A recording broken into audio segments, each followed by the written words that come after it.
राज्याचे मुख्यमंत्री देवेंद्र फडणवीस यांनी सगळ्या सगळ्या मंत्र्यांना 100 दिवसाचा एक कार्यक्रम दिला होता. तुम्ही नगरसेवकांना असा कुठला कार्यक्रम देणार का? स्वतःसाठी कुठला कार्यक्रम घेणार का? हे खोपोलीला स्पष्ट करून टाका.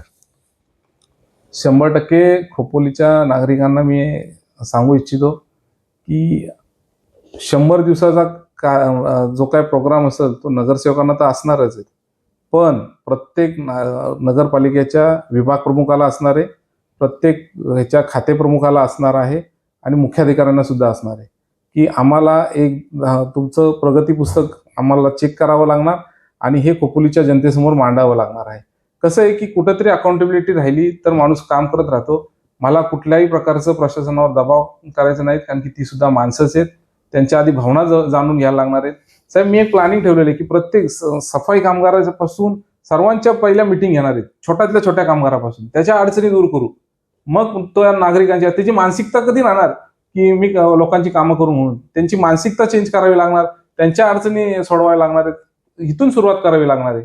आता तुम्हाला काय सांगू, मी सफाई कर्मचारी त्यांना आता प्रत्येक वॉर्डात आपला एवढा आवाका वाढलाय, एवढ्या म्हणजे 100-200 मीटरच्या स्क्वेअर फीट मीटरमध्ये फक्त 4 सफाई कर्मचारी आहेत. त्यांच्या काही मागण्या आहेत, त्यांना बूट नसतात, त्यांना हे नसतात, हँडग्लोव्ज नाही आहेत साहेब, त्यांची हेल्थ पॉलिसी नाहीये, त्यांचे पण प्रश्न आहेत. ते जर आपण मनापासून सोडले तर त्यांची काम करण्याची हे राहणार आहे ना, मानसिकता राहणार आहे. आहेत बऱ्याचशा गोष्टी साहेब, 100% काम होईल. तुम्हाला येणाऱ्या 1 महिन्यातच दिसेल की आमच्या बॉडीनी काय काय चांगले चांगले डिसिजन खोपोलीसाठी घेतलेले.